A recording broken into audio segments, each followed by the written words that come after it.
Hello friends, I'm back again and I have something very exciting today for you, which is one of my favorite topic, and it's on children.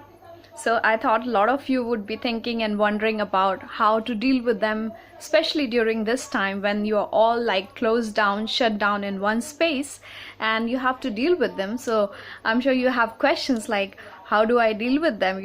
Why do they disturb the parents, or why do they create so much of ruckus, or why they are such a problem, or why do they behave the way they behave? So these are the questions you may even have in your day-to-day life, and at times you're very happy with them, at times you don't want to deal with them.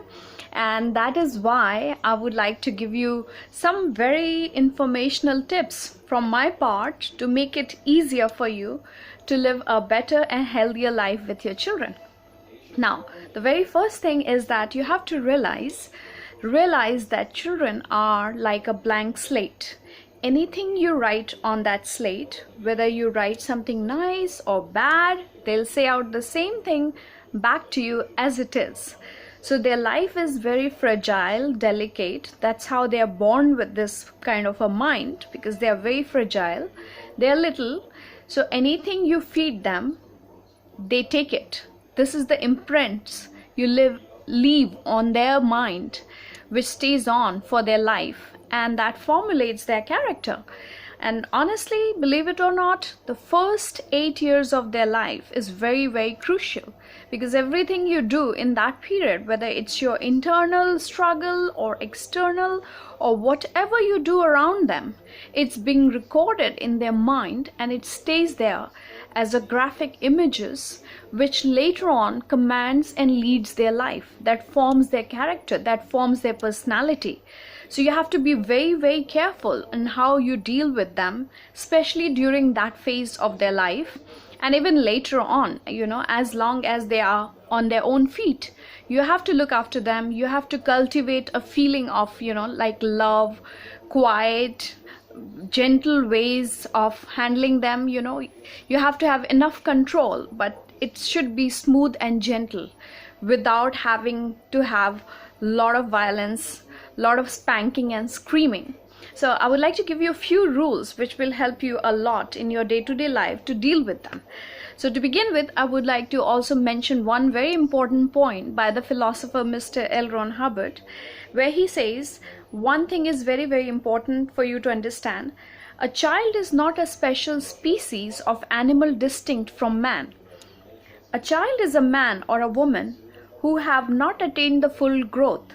So any laws which applies to adult applies to children.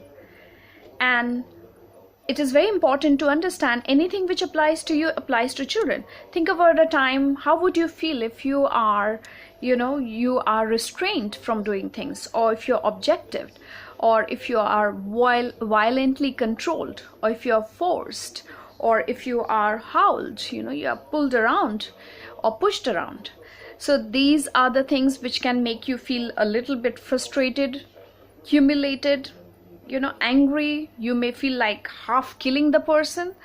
Is the same kind of feelings when they go through. And they're even more sensitive because their mind is so ripe and it's so pure and it's so clear that it records everything with a very high magnitude.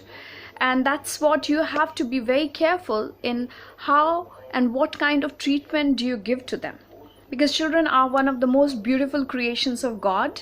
They're very warm, they're very gentle, they're very, even if they're naughty, that's a different thing, but they're very clear thinking beings, and they can give you love and affection in abundance, and there is no crisis of it in their life. We may even feel that, oh, why do I have to love that person, or why do I have to show my affection? But you give them affection, you get back 10 times more from a child. So you have to understand there are some rules you need to follow. Rule number 1, the first rule is treat them as you would like to be treated yourself. That's very, very important. If you want to be treated nicely, if you want to be treated and respected nicely in your life by others around you, you have to start doing that with your child. You have to start doing it with your children. And that is the first and foremost step, because when you don't do it, they take revenge. They are not big enough to fight back, but they take revenge in their own ways by throwing tantrums, by spoiling the things, by like destroying the peace of the family. They'll do something or other to show that they are unhappy. And that's the point where you have to realize that something is wrong. Is there something I could work upon myself and improve myself to help him or her better? Because he's my child, she's my baby. How do I help her? So this is how you have to start to analyze yourself. Follow the rule number 1, that is like treat them as you would like to be treated yourself. Rule number 2, self-determinism. It's very important that you allow them, you allow them to choose. They should be willing to do something in order to operate in their life. You have to give them the self-determinism. Basically, you're not giving them, but you are letting them have their own self-determinism. And that is very important in building their self-confidence and their morale. That's very, very important. That is rule number 2. So if you really want them to perform in a certain way or certain things, you have to let them have their own self-determinism about it. That's very important, okay? You can practice it. If you need any help on it, you can write me personally and ask me questions separately or elaborate program for it. I'll help you with that, okay? Now comes the rule number 3. Now the rule number 3 would be, now, like I said, it's the first 8 years of their life, the first early stage of their life where you leave all the imprints. They are like a blank slate. Anything you write, you get it back, and then the whole character is formed. So you have to keep in mind that they are very fragile and receptive. So there is a rule which you have to, very important rule is that you're handling gentle ways of handling and smooth control. You have to have a control which is not tough, which is tough enough, but not rude, not abrupt, not forceful, not violent. That is something which is very, very important. You can have a control, but you have to practice it in a way that they don't realize that they are being controlled for something good, something positive. Now that's the rule number 3. Rule number 4, now, freedom for a child means freedom for you. The more you let them be, the happier you will be. So the rule number 4 would be, this is very important, is to allow them to contribute. Because you have to allow them to contribute in your lives. This is their way of giving you the gratitude back. This is their way of giving you the exchange and the sense of obligations which we always carry around towards our parents. Similarly, our children have the same sense of obligation. So you have to allow them to contribute. You have to let them to help you. There are times they may fail, there are times they may mess up the things, but let it be, give them another chance. They'll learn from their mistakes, but you have to allow them to contribute. This is most important. And for that, I give you a simple step. You sit down with them every morning for 30 minutes or any time during the day. Just take out only for your child, sit with the child and discuss over certain matters which are concerning him and concerning you. And then, lay out a plan that, okay, what are the tasks you would like him or her to do? And what are the ones, let him or her pick the things which they prefer, You can be as creative as you want, whether it is artistic, whether it is scientific, whether it's caring, sharing, art and craft, or any kind of performance or anything, cooking, cleaning, anywhere you want their help, or if you want them to contribute, or if they want to contribute, you have to allow them to do so. So plan it out. 30 minutes of your day, you should be with them to plan these things out. Okay, what do you want to do? All right, these are the options. What do you prefer? Okay, how much time do you need? When will you finish it? When do I expect to hear that it's done? Give them little tasks where you also contribute in their lives, because it's giving them a sense of exchange and it is letting them be and it is letting them help you. And that is one of the best way you can create the creativity, you can enhance their own productivity for their future. And now this is something very important. Now the next rule, I guess the rule number 5 would be, once it's done, you make sure that you acknowledge them.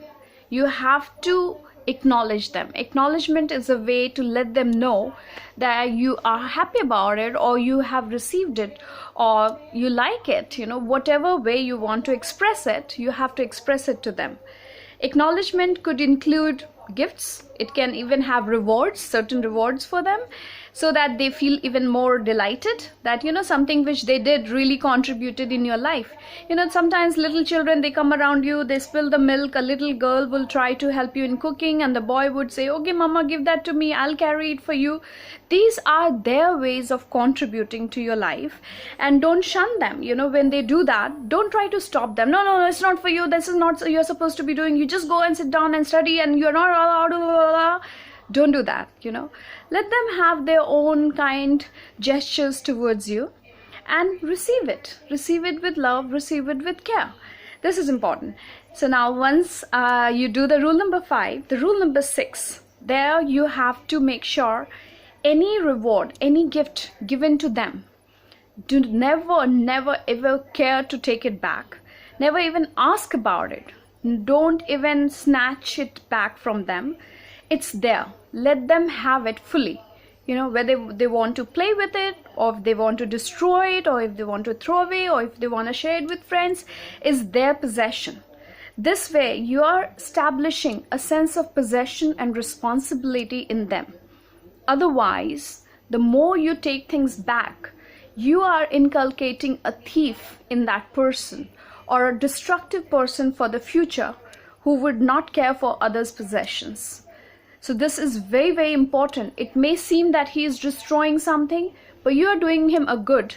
Once you have given something to him, let that thing be his. Imagine your mom gives you an earrings, beautiful diamond earrings, and every time she takes it back because you can't take care of it better.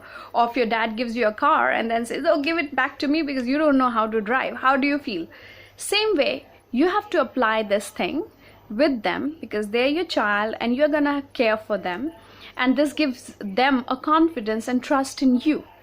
So now the rule number 6, I think I gave you the 6. I think it's 6 or 7, whatever it is, the next one.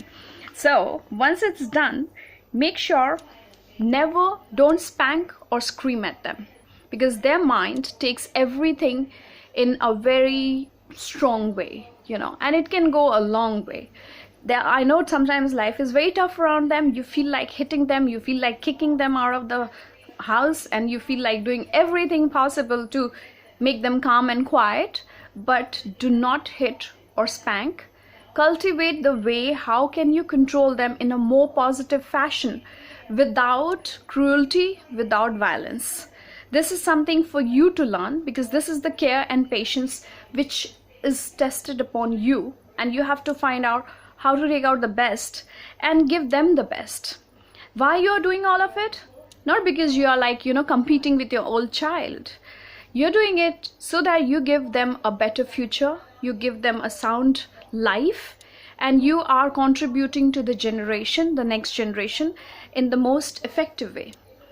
So before I end this, I would like to read something from the quote of Mr. Hubbard, since you all know that he's one of my favorite.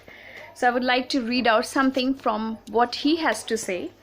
He says, today's children will become tomorrow's civilization.